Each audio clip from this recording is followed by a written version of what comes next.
Maddie Carter had always believed her penthouse was her sanctuary.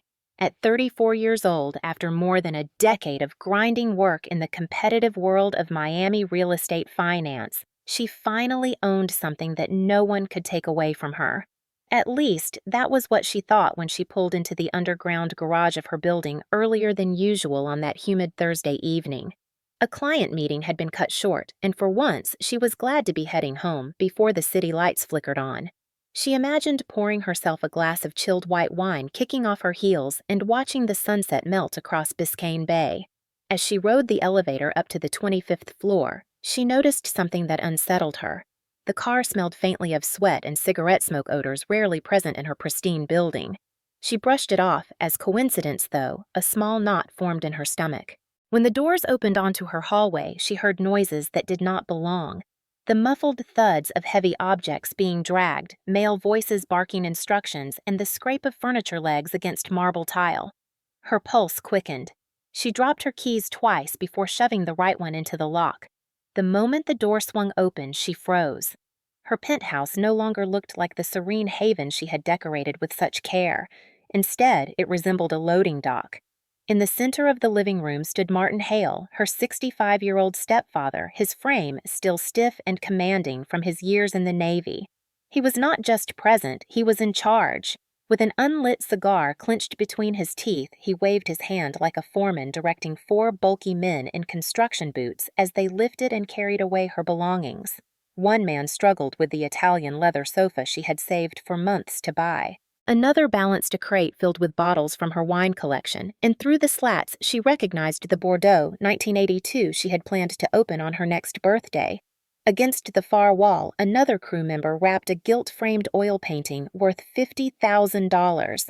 On the coffee table lay her Patek Philippe watch boxed and ready to disappear into someone else's pocket. Maddie's throat tightened as she stumbled a step inside. "What are you doing?" she demanded, her voice shaking with both fury and disbelief. Martin turned slowly, his face calm in a way that made her skin crawl. He removed the cigar from his mouth and smirked. "Making things right," he said. "Family property belongs to family, not just one selfish girl who thinks money makes her better than blood." Before she could reply, another voice cut across the chaos. "Vanessa." Her younger half-sister, dressed in tight jeans and a silk blouse that still had the store tag hanging from it, leaned against the kitchen counter like she owned the place. She had always been Martin's favorite, the one who could do no wrong. "You never deserved any of this," Vanessa said coldly. "Family comes first." Maddie's mind reeled. For a moment she thought she might faint. Every corner of the room displayed evidence of violation. Her carefully chosen rugs had been rolled and tied, her books stacked into plastic bins, her dining chairs already carted toward the door. "Get out of my house!" Maddie shouted. "Right now!" One of the men chuckled and kept walking with her wine crate. Maddie rushed forward and grabbed the box out of his hands. She barely had time to clutch it to her chest when Martin's shadow loomed. His voice rumbled low and full of warning. "Put it down, Maddie." She shook her head, tears blurring her vision. "No, this is mine. All of it is mine." The next moment exploded like lightning.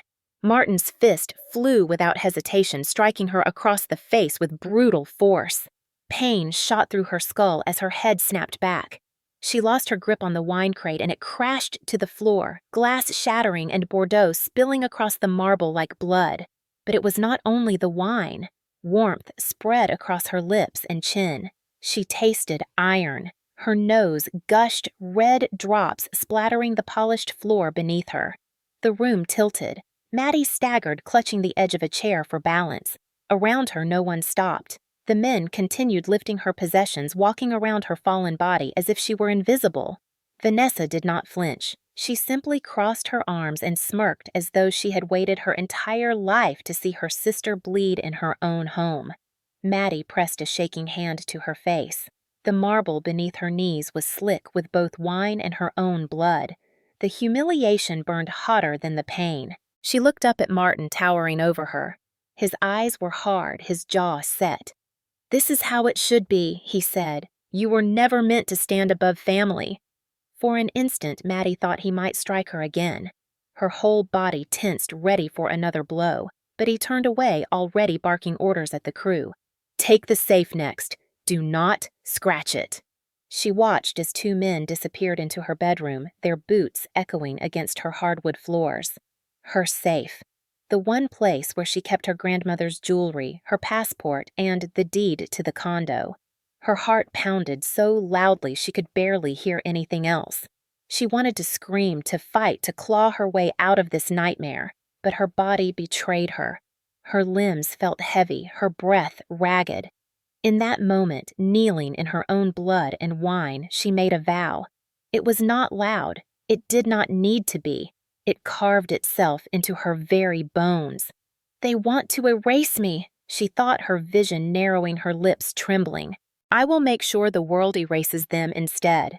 And with that silent promise, Maddie Carter lifted herself from the marble floor, her sanctuary violated, her body broken, but her will burning brighter than ever before. Madeline Carter was not born into marble floors or million-dollar condos. She was born in a small, weather-beaten house on the outskirts of Newark, New Jersey, a place where the walls cracked in the winter and the furnace wheezed like an old man in his sleep. Her father, Daniel Carter, worked double shifts at the shipping docks and came home every night smelling of salt rust and exhaustion. Her mother, Elaine, kept food on the table with part-time shifts at a laundromat and long evenings sewing clothes for neighbors. Maddie was their only child, and for the first 10 years of her life, she thought she was safe. Then one rainy autumn night, Daniel collapsed between stacks of cargo crates and never stood up again.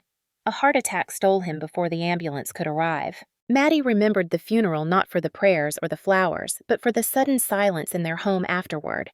Elaine was not strong enough to face widowhood alone, and within a year, she remarried. Martin Hale entered Maddie's world like a storm front. A retired naval officer with medals on his chest and thunder in his voice, Martin was tall, broad-shouldered, and unyielding. To outsiders, he looked like a pillar of discipline, but inside their house, discipline meant domination.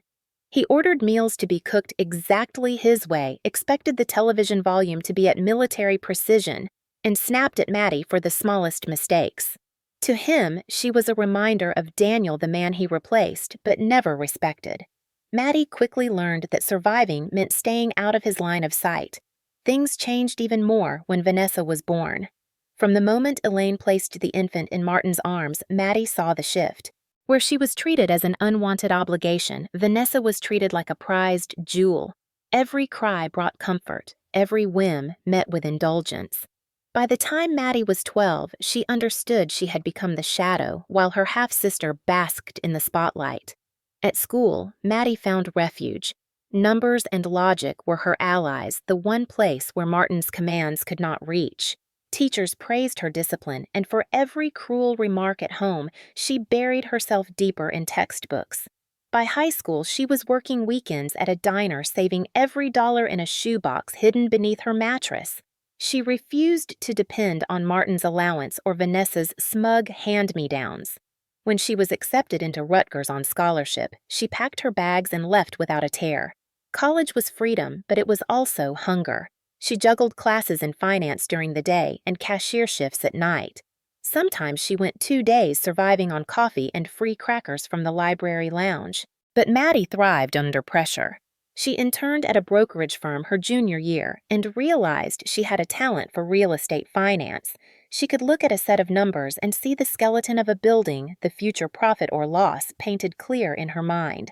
After graduation, she moved to Miami, drawn by its booming condo market and relentless energy. The first years were brutal. She rented a cramped studio where cockroaches marched across the sink and the air conditioner rattled like a dying engine. She worked for a cutthroat brokerage where the bosses screamed clients lied and colleagues backstabbed. But she survived rising early to hit the phones, learning every neighborhood, every square foot of property value along Biscayne Boulevard. Deals began to close, commissions stacked. Maddie still ate ramen noodles some nights, but soon she upgraded from ramen to Cuban takeout, then from takeout to steaks on Fridays. She invested carefully, never flaunting her success, always aware of how quickly fortunes could vanish. When the 2008 financial crisis hit, she nearly lost everything, but she clawed her way through by buying foreclosures when everyone else panicked.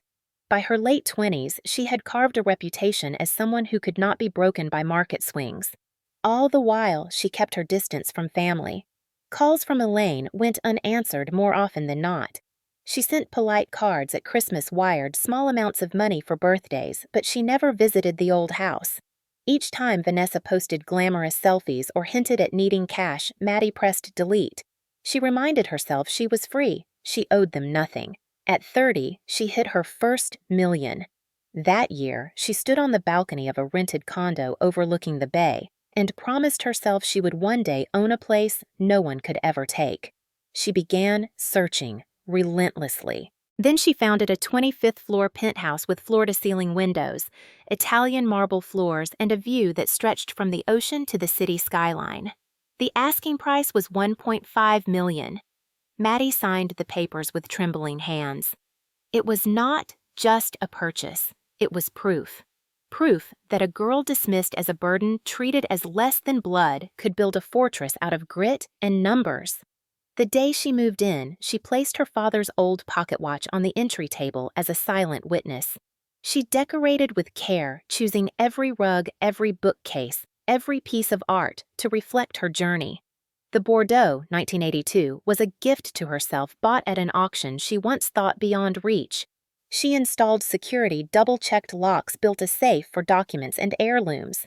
For the first time since childhood, she slept deeply believing she was untouchable.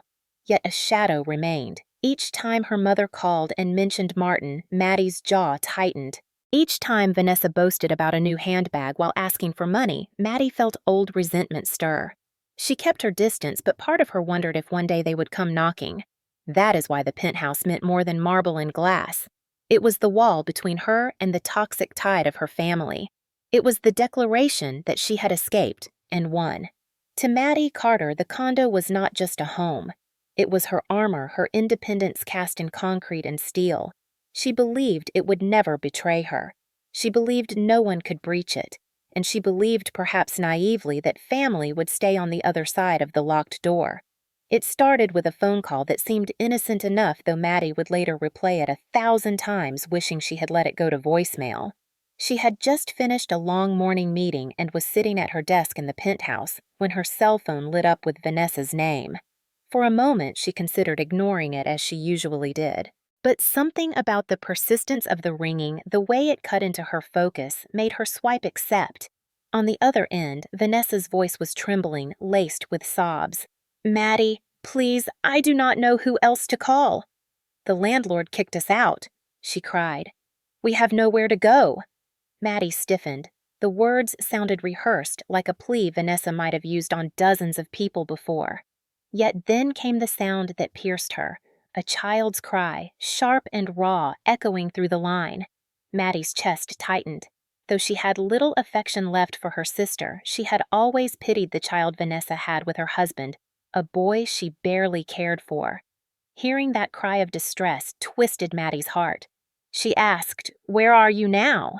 Vanessa answered in a rush, describing bags piled on a sidewalk, her husband pacing in frustration, her son clinging to her. Maddie felt a familiar battle inside her. Logic told her to hang up, to refuse to remind Vanessa that years of selfishness and manipulation had led her here. But emotion whispered louder. She remembered nights as a girl when no one had been there to protect her. She remembered being told she was selfish whenever she asked for something small. And against her better judgment, she said, "Bring him here for 1 week." Vanessa gasped with relief. Thank you. You will not regret this. We just need time to find something else," Maddie warned sharply. 1 week, Vanessa. I mean it. 1 week, and then you are gone." She hung up uneasy, but trying to reassure herself she had set boundaries. That evening, the elevator doors opened and her sanctuary was invaded. Vanessa arrived not just with her husband and child, but with 3 large duffel bags and boxes overflowing with clothes, toys, and miscellaneous junk. Maddie's pristine foyer filled instantly with clutter. The little boy ran through the condo, leaving sticky fingerprints on the glass doors. Vanessa's husband flopped onto the Italian sofa without removing his shoes. Maddie clenched her jaw but told herself it was temporary. 1 week. Then Martin appeared. He arrived the next day carrying a suitcase as though he had been invited. Elaine, their mother, had called him worried about Vanessa's situation, and Martin declared with authority that he would stay as well to supervise. Maddie's protests fell on deaf ears. Martin set his suitcase down in the guest room and announced, "This is family property, Maddie. Family must live together when times are hard." She felt the air go out of her chest. It was happening again. The same old dynamics, the same imbalance, but this time within the walls she had fought so hard to build for herself. She laid down rules, her voice sharp. "No one touches my valuables. No one brings strangers into this home. This is my condo and you will respect it." Vanessa exchanged a smirk with Martin as if mocking Maddie's attempt at control. Over the next days, the atmosphere shifted like a slow leak Maddie could not plug. Meals disappeared from her refrigerator without permission. Vanessa's husband invited friends to drink beer on the balcony late at night. Toys cluttered the marble floor, and Maddie found herself tripping in her own hallway. When she asked for consideration, she was met with scorn. "You think you are better than us because of your money," Vanessa snapped. Martin grunted his agreement, saying, "Blood is worth more than dollars, Maddie. You forget where you came from." Maddie retreated to her bedroom at night, gripping her father's pocket watch in her hand, reminding herself that she had survived worse. 1 week, she repeated like a mantra.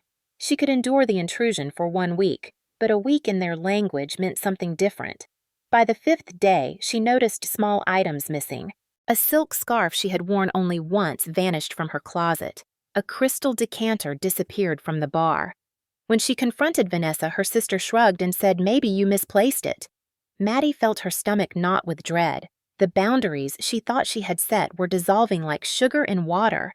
Martin strutted around the condo with the air of a landlord inspecting his property, opening drawers, criticizing decor choices, speaking about improvements, as if he owned the place. Maddie began to suspect something larger was at play, but she could not yet see how deep the plan ran. All she knew was that her sanctuary was slipping from her grasp inch by inch, day by day, and the people she had once called family were settling in like roots burrowing into soil. Guests had become residents, and residents were beginning to act like owners. Maddie stood in her own living room late one night, staring at the city lights, and whispered to herself, "They will not leave." The realization chilled her. She had opened the door to compassion and invited in a storm she might never contain. Maddie woke each morning with a heaviness in her chest, a sensation that her condo was no longer hers, but a shell gradually being hollowed out from the inside. What had begun as clutter soon revealed itself as theft conducted with precision and patience.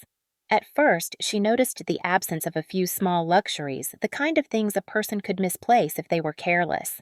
A silk scarf gone from her closet, a pair of earrings missing from her jewelry tray, a bottle of perfume that had been half full suddenly nowhere to be found. When she confronted Vanessa, her sister rolled her eyes and said, "You are imagining things, Maddie. Maybe you left it at a hotel." Maddie wanted to believe she was overreacting, but the unease grew each day. Then larger items began to vanish. The Bordeaux, 1982, that she had admired every time she opened her wine cabinet was gone. She asked Vanessa's husband directly, and he laughed, claiming maybe one of the crew drank it as a joke. Maddie's hands shook with fury. That bottle had cost thousands at auction, but more than money, it represented a milestone of her independence. She felt the violation deeply. The next week, she walked into her living room to find the Persian rug missing from the floor. Vanessa claimed it was being cleaned, but Maddie knew the truth. The rug had been rolled and sold. When she pressed for answers, Martin stepped in, his voice low and commanding. "Enough, Maddie. Family has needs. Do not act like you are starving because of one rug." His tone silenced her, though inside, she burned. Maddie began locking her bedroom door, keeping her laptop and personal files inside. But even there, she found evidence of intrusion. Her desk drawers were rifled through, her mail opened, and once she discovered her passport had been moved. Panic rose inside her. One evening, she returned from a client dinner to see 2 men from the crew carrying boxes toward the elevator. She asked what was inside, but they brushed past her as if she were invisible. Vanessa stood nearby, arms folded, smirking. "Just some things we do not use," she said. Maddie stormed into her room and checked the safe. It was still there, still locked, but she knew it was only a matter of time. The thought of her grandmother's jewelry or the deed to the condo being stolen made her stomach churn. She called her mother, hoping Elaine would intervene, but her mother's response chilled her even further. "Maddie Martin is only trying to keep the family stable," Elaine said softly. "You cannot expect to hoard everything while your sister struggles." Maddie felt her heart sink. Her own mother could not or would not see what was happening. That night she barely slept, listening to the creaks of footsteps as items were carried out of her sanctuary. Days later, she opened her mail to find an envelope from a bank she had never dealt with. Inside was a notice about a pending mortgage application under her name for $800,000 secured against her condo. Her vision blurred as she read. The signatures were not hers, but a clumsy forgery. Vanessa's handwriting peeked through the disguise. Her condo was not only being emptied of possessions, but was about to be stolen legally, her identity twisted into a tool against her. She confronted Vanessa in the kitchen, holding the letter aloft. "How dare you sign my name?" Vanessa did not deny it. Instead, she laughed a hollow, sharp sound. "You have too much Maddie. You think this palace proves you are better than us. We are just evening the score." Maddie turned to Martin, demanding he stop this madness, but he merely shrugged. "Family assets belong to family. The bank will see it that way." Rage, unlike anything Maddie had ever felt, surged through her, but she was outnumbered, isolated in her own home. Each corner of the condo seemed to mock her, the empty spaces where her possessions had stood, reminding her she was losing ground. She tried calling the police, but Vanessa intercepted, telling the officers over the intercom that everything was fine, just a domestic dispute, nothing serious. The officers left without ever coming up. Maddie realized the conspiracy ran deeper than she imagined. Even the building manager had been bought off. When she asked why the security cameras never showed the crew hauling her property out, she learned the feeds had been mysteriously disabled.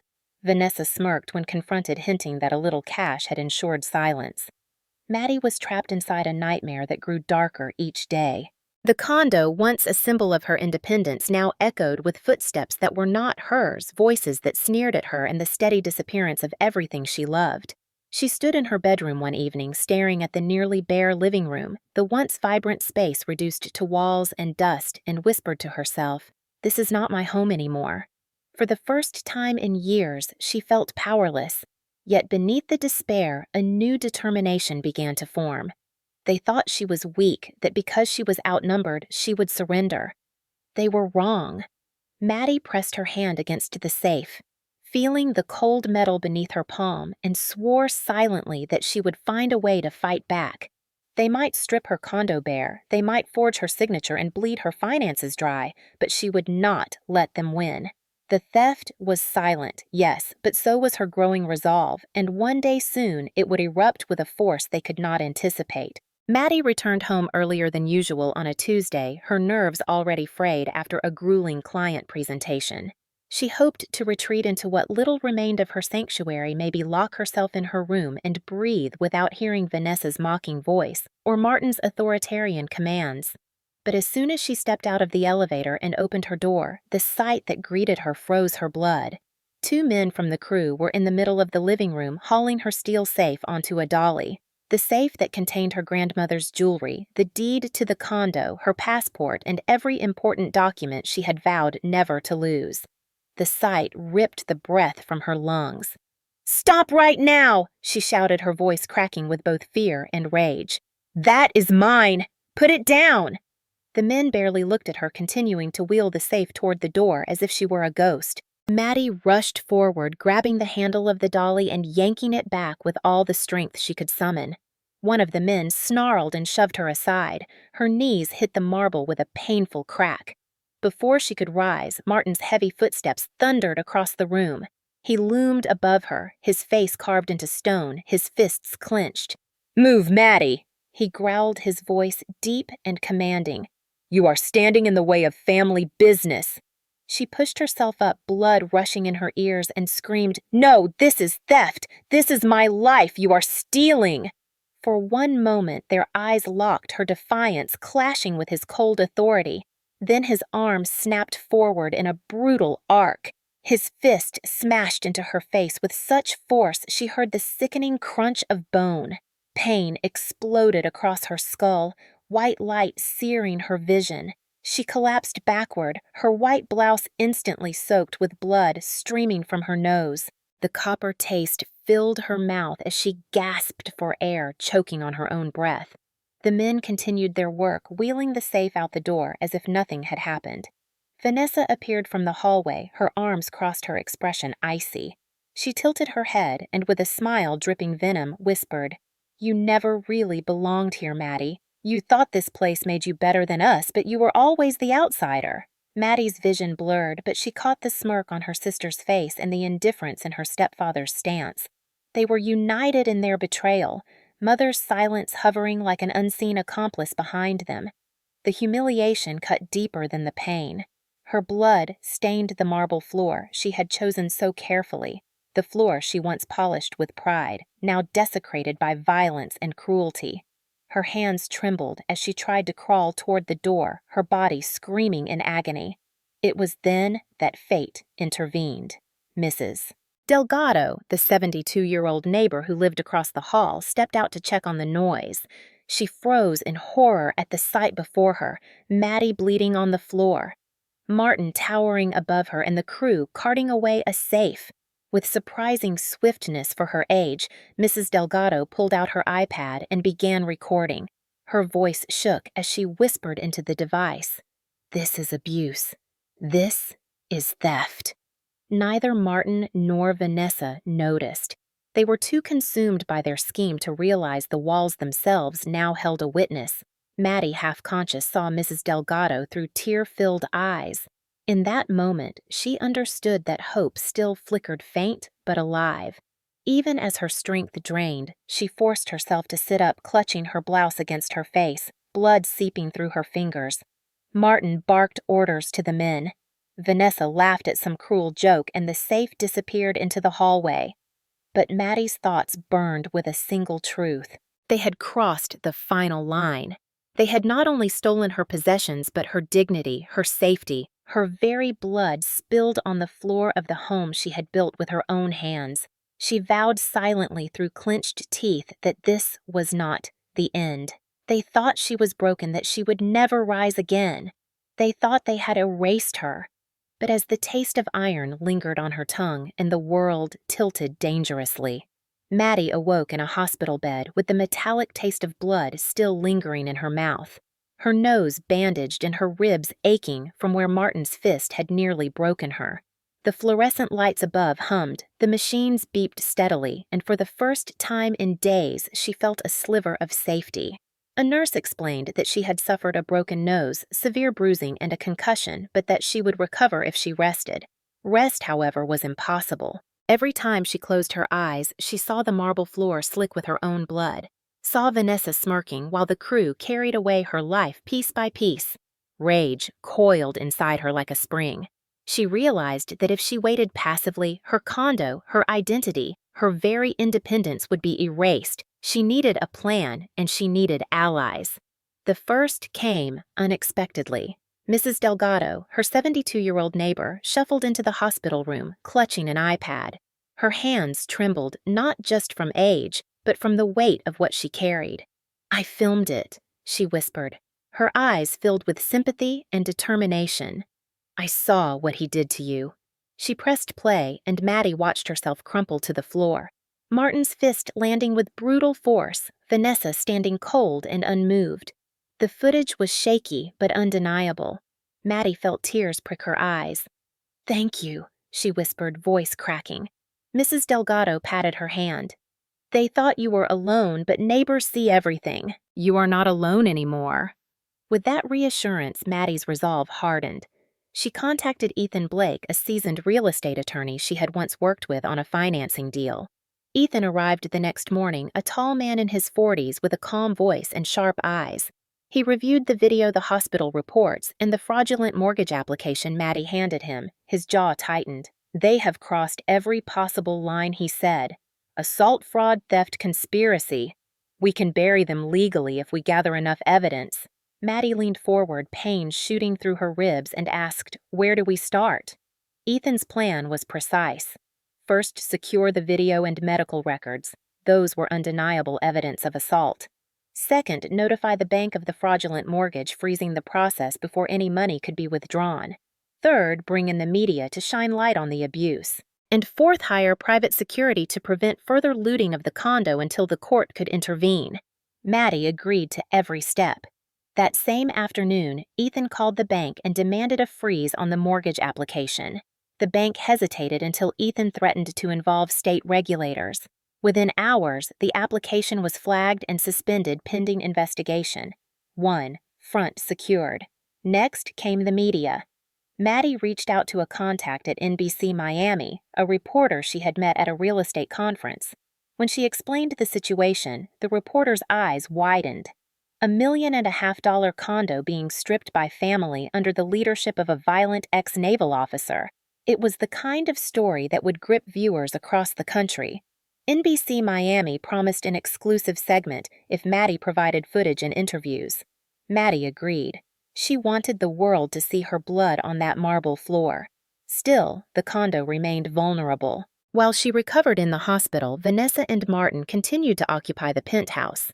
Maddie hired a private security firm, veterans who specialized in property recovery. The firm stationed guards in the lobby and began documenting every item removed from the building. With the building manager compromised, Maddie needed eyes she could trust, and these men would ensure nothing left without record.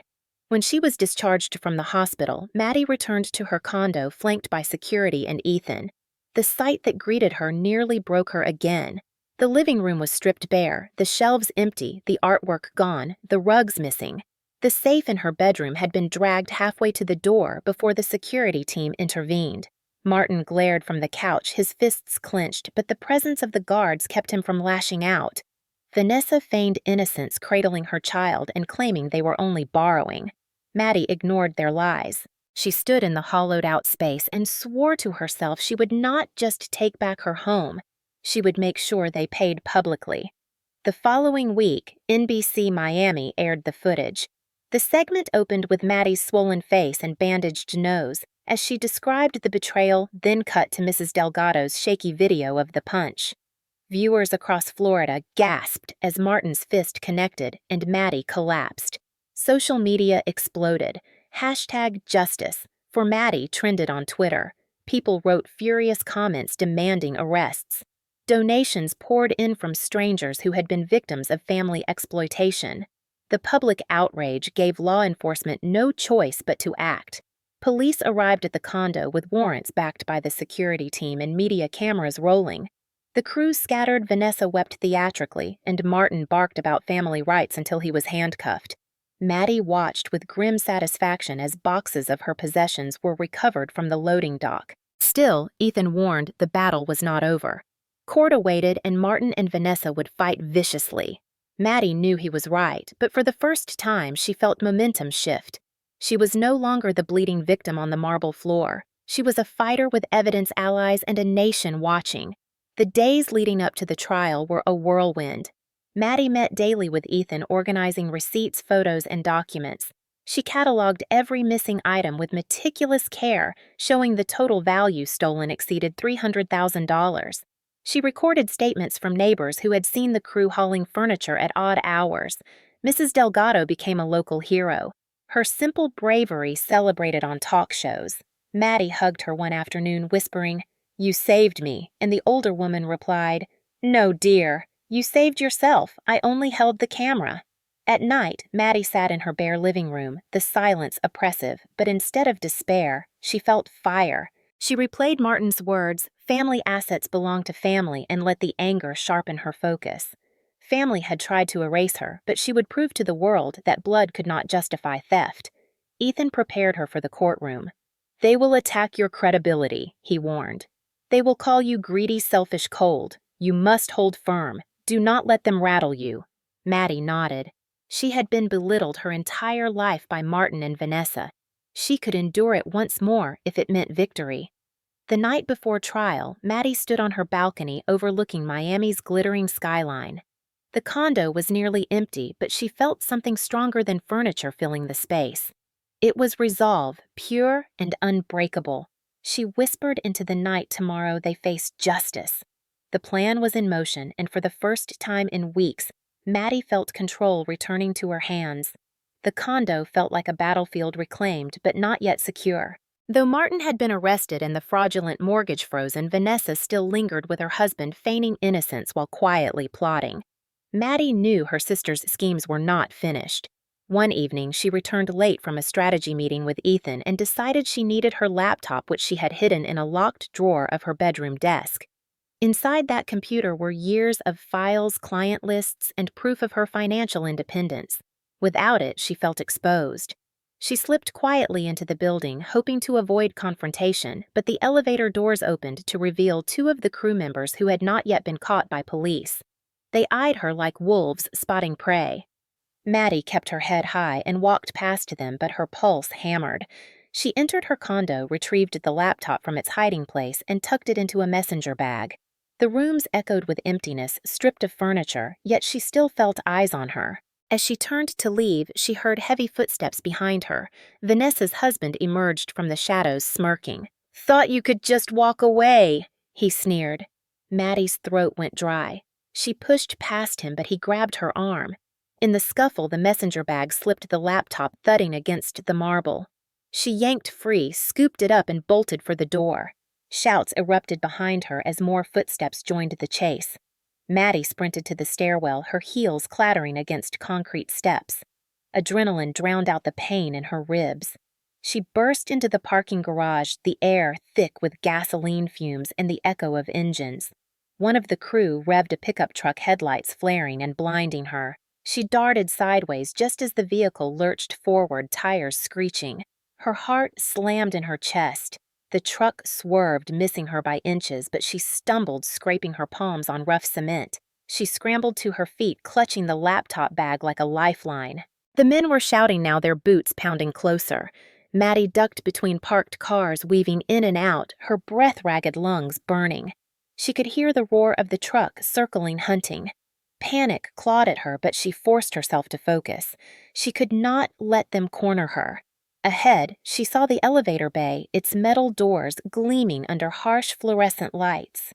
And standing there as if waiting for her was Mrs. Delgado. The older woman's silver hair glowed under the lights, her small frame steady despite the chaos. In her hand, she held the key fob to open the service elevator. "Maddie, this way," she called, her voice surprisingly firm. Maddie sprinted every step, echoing like a drumbeat of survival.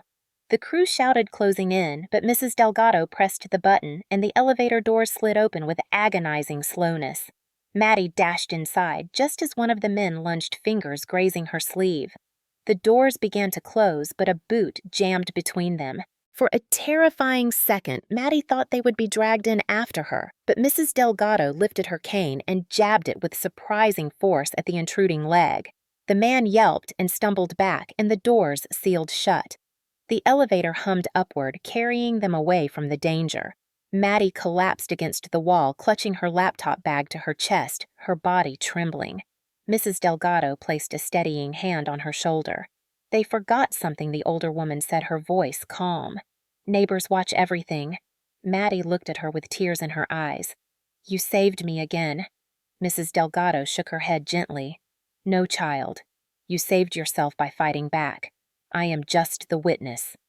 When the elevator opened onto the lobby, Maddie saw her security team rushing forward, alerted by the commotion. She handed the laptop to them for safekeeping and finally allowed herself to exhale. The garage chase left her shaken, but it also left her more determined than ever. The danger was real, her enemies desperate, but she was not alone anymore. She had proof, she had allies, and she had survived their attempt to silence her.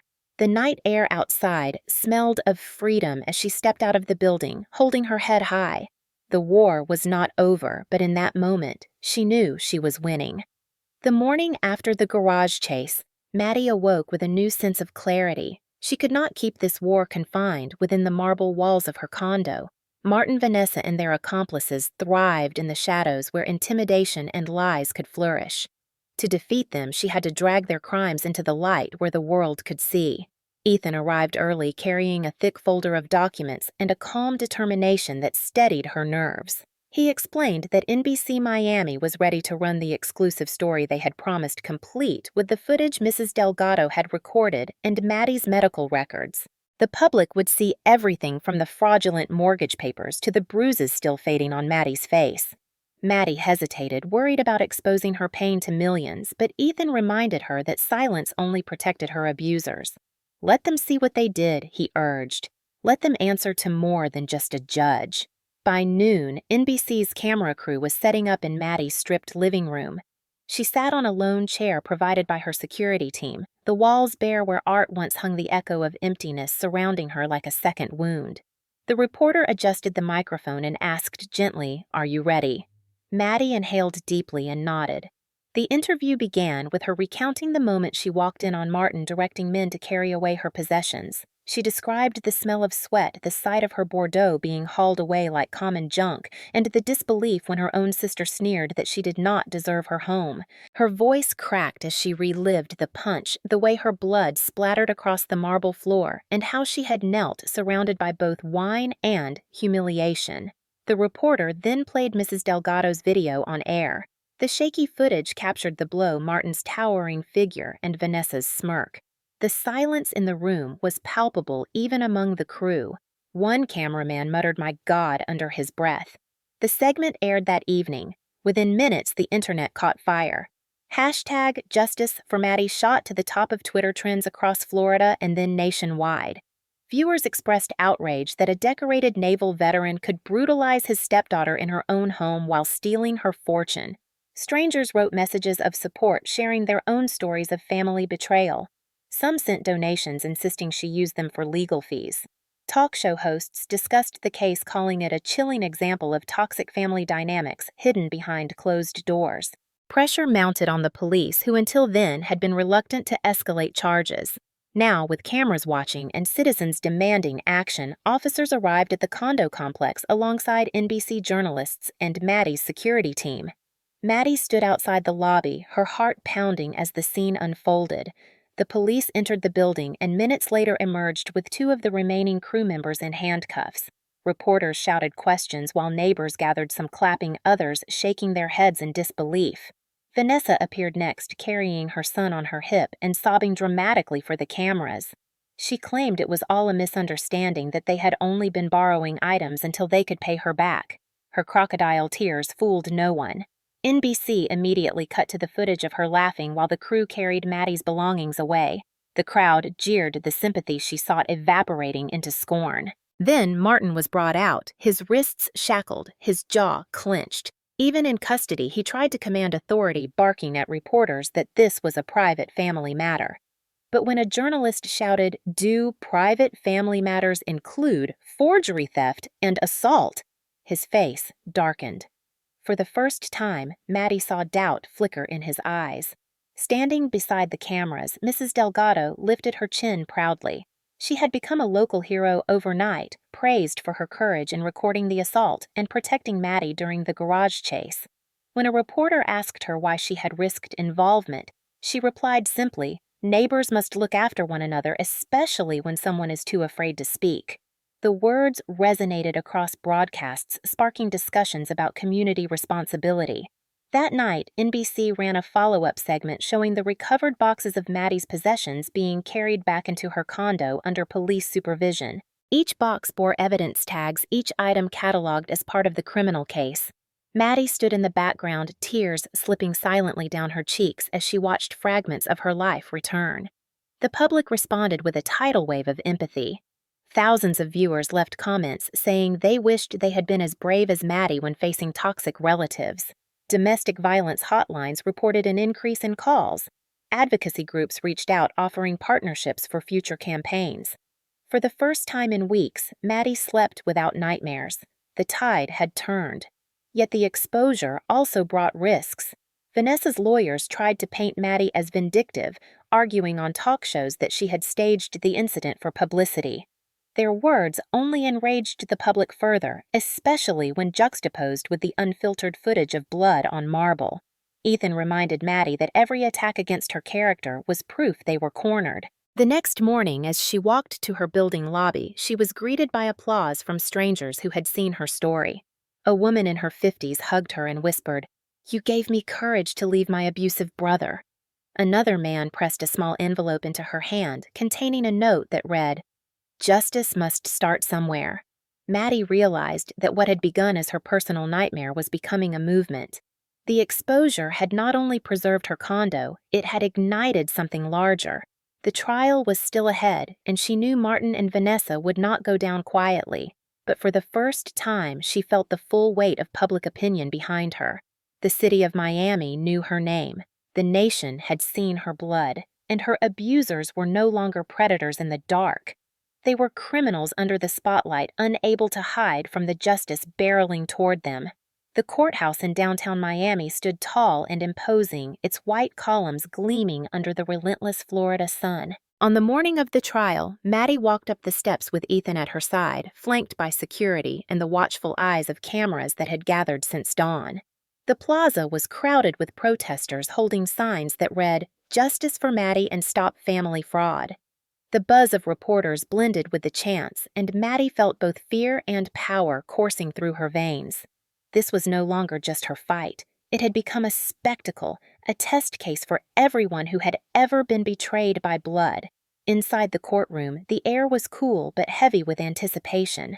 Rows of spectators filled the benches, some strangers drawn by the news, others survivors of abuse, who came to support her silently. At the front sat the judge, stern and unmoved by the noise outside. On one side, Maddie and Ethan arranged their files, the evidence neatly stacked. On the other side, Martin sat rigid in a dark suit, his military bearing unshaken, while Vanessa whispered frantically to her attorney. Elaine, Maddie's mother, sat between them, wringing her hands. Maddie's stomach twisted at the sight. This was the woman who had once tucked her into bed, now aligning herself with the man who had beaten her bloody. The bailiff called the court to order, and the trial began. Ethan opened with precision. He laid out the timeline, presenting hospital records, bank documents, and the viral video that had captured Martin's fist colliding with Maddie's face. He spoke calmly, letting the evidence speak louder than his words. The jury watched intently as the video replayed on the large screen, flinching as Maddie's body crumpled to the floor. Ethan reminded them that this was not just theft of property, but theft of dignity, identity, and safety. Then it was the defense's turn. Martin's lawyer painted Maddie as a greedy career woman who had abandoned her family and who now sought to punish them for needing her help. He argued that the punch was a moment of passion, not a calculated act, and that the financial documents were misunderstandings blown out of proportion. Vanessa's attorney chimed in, presenting her as a desperate mother trying to keep her child safe.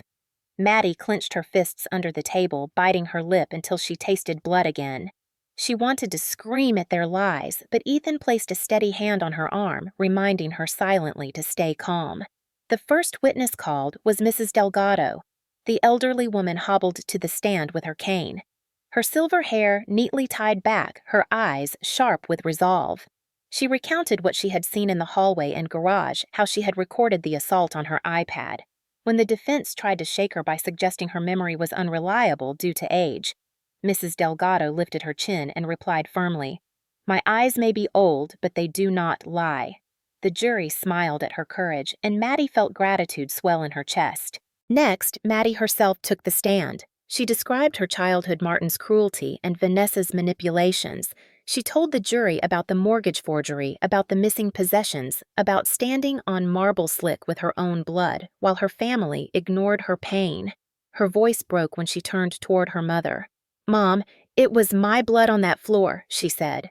Elaine shifted uncomfortably, her eyes darting to Martin for approval, then away. The courtroom was silent, except for Maddie's trembling words. Ethan presented photographs of the recovered items receipts showing their value and expert testimony from a handwriting analyst confirming that the mortgage application signatures were forged by Vanessa.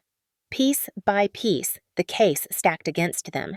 Martin grew restless, his jaw tightening, his knuckles white as he gripped the table. Finally unable to contain himself, he erupted during cross-examination. "She deserved it," he shouted, his voice booming across the courtroom. "She has no respect for family, no gratitude. She needed to be taught a lesson." The judge slammed the gavel for order, but the damage was done. Gasps rippled through the spectators, and the jury stared at Martin with wide eyes. His mask of control had cracked, revealing the rage beneath. Vanessa tried to recover by sobbing, claiming she had only gone along with Martin out of fear, but Ethan swiftly countered with the mortgage documents bearing her handwriting. The prosecution played audio from phone calls she had made to a broker arranging the fraudulent loan. Her tears dried quickly under the weight of evidence. Then came the most painful moment. Elaine was called to the stand. Maddie's mother shuffled forward, looking small and fragile. At first, she defended Martin, insisting he was only trying to protect the family. She claimed Maddie had always been distant, selfish, unwilling to share her success. Maddie's heart cracked open hearing those words. The woman who should have been her shield had become another weapon against her. Tears welled in Maddie's eyes as she whispered under her breath, "Why, Mom?" The courtroom hung in silence until Ethan gently asked Mrs. Hale, "Did you see the video of your husband striking your daughter?" Elaine's voice faltered. "Yes," she whispered. "And do you still believe he was protecting family?" Elaine looked toward Martin, then at Maddie's swollen face and trembling hands. For a long moment she said nothing. Then her shoulders sagged and tears streamed down her cheeks. "I let my daughter suffer all her life," she cried. "I told myself it was discipline, that it was for the good of the family, but I abandoned her. I chose silence over protection, and it nearly killed her." The courtroom was still. The jury stared, some with pity, others with anger. Maddie covered her mouth with her hand, overwhelmed by grief and a strange sense of release. Her mother had finally spoken the truth, even if it came far too late. The closing arguments were devastating for the defense. Ethan reminded the jury that this was not about family squabbles, but about crimes documented in black and white. Assault, fraud, theft, conspiracy. He pointed to the video, to the forged signatures, to the testimony of neighbors. He ended with a simple statement: "Blood may bind us, but justice must protect us." The jury deliberated for hours, but when they returned, their verdict was clear. Guilty on all counts. Martin was sentenced to prison for assault and conspiracy. Vanessa received years for fraud and theft. The courtroom erupted with chatter as the bailiff led them away in handcuffs. Maddie sat, frozen tears sliding silently down her cheeks. Elaine remained on the stand, weeping into her hands. Mrs. Delgado reached for Maddie's hand and squeezed it with surprising strength. "You did it, child," she said softly. "You brought them into the light." Outside the courthouse, the plaza was packed with cameras and supporters. Maddie stepped down the steps into a roar of applause. Reporters shouted questions, microphones shoved toward her, but all she could say was "thank you. Thank you for believing me." That night, news anchors across the nation replayed the verdict. Commentators called it a landmark case, a warning to abusers who hide behind the word family. Survivors shared Maddie's story on social media, calling her a symbol of courage. In her quiet condo, still half empty, Maddie sat on the floor surrounded by boxes of returned belongings and let the silence wash over her. The battle had scarred her, but in the courtroom she had reclaimed not only her condo, but her voice. And with that voice, she intended to fight for more than just herself. The weeks after the trial moved in a blur. Maddie returned to her condo to find it nearly bare, the echoes of footsteps bouncing off the walls where her possessions had once stood. Boxes of recovered items sat neatly stacked, tagged with police evidence stickers, but even as she unsealed them, the space felt different. This was no longer just a home. It was a battleground, a place where blood had stained marble and silence had been shattered by truth. At first, she considered selling the condo and leaving behind the memories, but one evening as she stood on the balcony overlooking Biscayne Bay, she felt the humid wind brush her face and realized running would only give Martin and Vanessa a victory they did not deserve. This condo was hers by right, earned through every long night of work, every sacrifice she had made since she was a teenager. To abandon it now would be to abandon herself. So she chose to rebuild. With Ethan's help, she hired contractors. She trusted men and women with reputations for integrity, and together they restored the space. Yet she insisted that one wall remain bare, a scar of plaster where her paintings had once hung. Each time she walked past it, she was reminded of what had been taken and of what she had overcome. Visitors often asked why she left the wall unfinished, and she would answer softly, Some wounds must be remembered so they never return. The publicity from the trial transformed Maddie into a reluctant public figure. NBC Miami invited her back for follow-up segments. National outlets called her story a symbol of modern betrayal and resilience. Invitations poured in to speak at conferences about financial fraud, domestic abuse, and the complexities of toxic families. At first, Maddie felt overwhelmed, but each time she spoke and saw survivors in the audience nodding with tears in their eyes, she felt purpose. Her private pain had become a public platform. Elaine, her mother, attempted contact several times after the verdict, leaving shaky voicemails full of apologies. Maddie listened but could not yet bring herself to respond. Forgiveness was a horizon she might one day reach, but for now she needed distance. Her wounds were still healing, and trust could not be rebuilt overnight. Instead, she poured her energy into advocacy. With Ethan's legal expertise and donations from supporters, Maddie founded the Carter Foundation dedicated to helping victims of financial abuse within families. The foundation provided legal aid, housing assistance, and counseling. She named Mrs. Delgado as honorary chair, recognizing the neighbor's bravery in capturing the video that had changed everything. Mrs. Delgado accepted with a smile, telling reporters that she had only done what any neighbor should do, but Maddie insisted that her courage was proof of community power. The foundation quickly gained traction, appearing in local news stories and attracting partnerships with national nonprofits. Within months, Maddie was invited to testify before the Miami City Council about the need for stronger protections against mortgage fraud and property theft perpetrated by family members. Standing at the podium dressed in a navy suit, she spoke with steady conviction. Her voice carried through the chamber as she described how easy it had been for Vanessa to forge her signature and nearly steal her home, and how many others without her resources might never recover. She proposed the Condo Protection Act legislation that would tighten verification processes and offer emergency injunctions for homeowners facing fraudulent claims. The council members listened, some visibly moved. One older woman dabbed at her eyes as Maddie described kneeling on her marble floor covered in blood. When the act passed months later, local newspapers credited Maddie's bravery with driving the change. She became more than a survivor. She became a leader. The pinnacle of her transformation came on the day she was sworn in as a councilwoman herself. After months of community organizing and advocacy, supporters had urged her to run for office, and she had won by a landslide. On the morning of her swearing in, the council chamber buzzed with anticipation. Cameras flashed, reporters filled the aisles, and citizens crowded the gallery.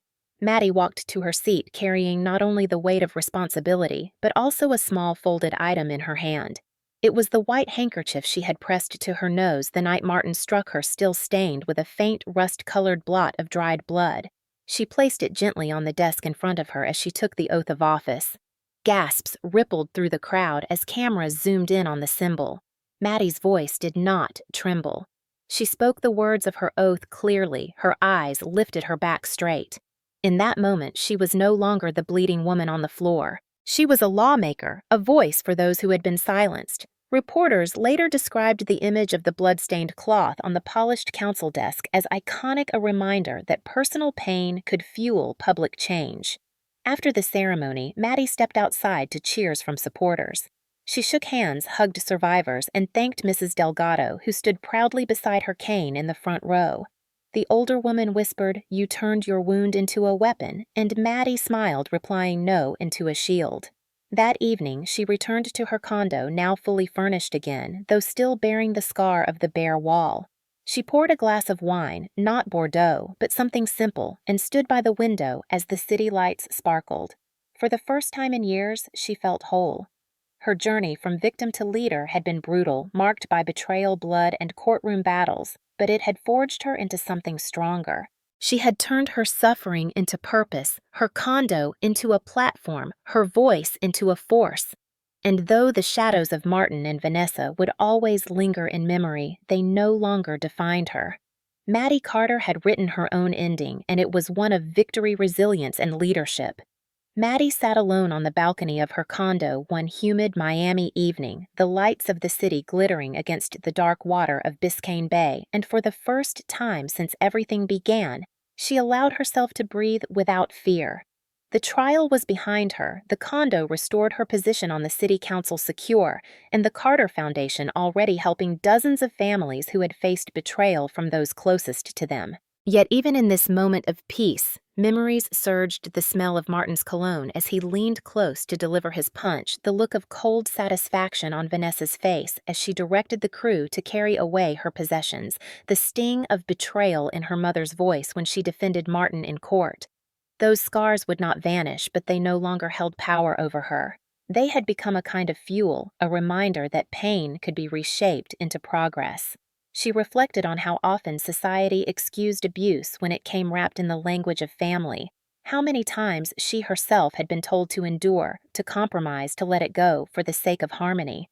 But harmony built on silence was nothing more than complicity, and she knew now that boundaries were not selfish walls but the architecture of survival.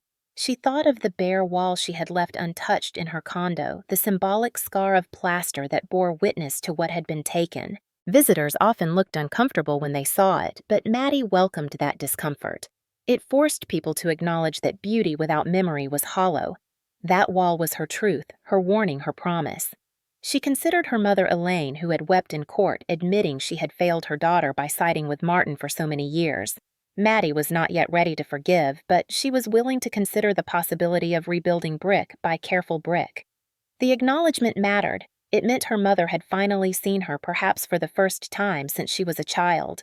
The image of Mrs. Delgado also lingered in her mind, the elderly neighbor holding her iPad steady with trembling hands, capturing the violence that others might have denied. That single act had given Maddie the proof she needed and had reminded her that community mattered as much as blood. In the weeks since Mrs. Delgado had become something of a folk hero, her face appearing in interviews and her words shared on social media. Neighbors see what family ignores. Maddie often smiled at that line. It had become a rallying cry for people across the country who had faced exploitation from their own kin. As she sipped her wine, Maddie reflected on the handkerchief she had placed on her council desk during her swearing and the faint blood stain visible to every camera. Some had criticized her for theatrics, but she knew that image had seared itself into the public consciousness precisely because it was raw and undeniable. It told the truth in a way no speech could. Blood on marble had become blood turned into law. Maddie's journey was no longer just her own. Letters arrived daily at the foundation from women and men across America. Stories of siblings who drained bank accounts, parents who stole inheritances, spouses who manipulated mortgages. They thanked her for giving them language, for proving that family abuse was real and that justice was possible. Each letter reminded her that her pain had rippled outward into purpose. One night, as she read through a particularly heartbreaking letter from a woman in Ohio whose brother had forged her name on a deed, Maddie whispered aloud, "They tried to empty my home, but they filled me with purpose." That became her mantra, her guiding truth. She understood now that justice was not only about punishing Martin or Vanessa. Justice was about prevention, about exposing the pattern, about ensuring that others would not suffer in silence. Her work on the council, her foundation, her speeches across the country, these were all ways of turning betrayal into legacy. She thought of Vanessa still awaiting sentencing for fraud and wondered if her sister ever felt regret, or if entitlement had carved itself too deeply into her bones. Maddie no longer needed the answer. Whether Vanessa changed or not was irrelevant. The point was that Maddie had changed, and she had changed publicly, loudly, irrevocably. That was the closure she needed. Her thoughts drifted to Martin in prison, stripped of the authority he once wielded like a weapon. She did not hate him anymore. Hatred required energy, and he was no longer worth it. What she felt instead was clarity he had taught her through his violence, what respect truly meant, not by giving it, but by withholding it so brutally that she was forced to define it for herself. Respect meant never allowing someone else to rewrite the value of her life. Maddie turned her eyes back to the water, the reflection of skyscrapers shimmering like fractured glass. Life would never be simple again, but it would be honest. She had endured the worst her family could do and had risen higher because of it. She had taken her place not just as a survivor, but as a leader, a protector, a builder of laws and walls and futures. And though she carried scars, she carried them with pride. As the night deepened and the sounds of Miami pulsed faintly below, Maddie raised her glass one final time. She thought of her father who had died too soon, of the little girl she once was hiding in her room, while Martin's voice thundered through the house of the woman she had become, standing in front of a nation with a blood-stained cloth as her testimony.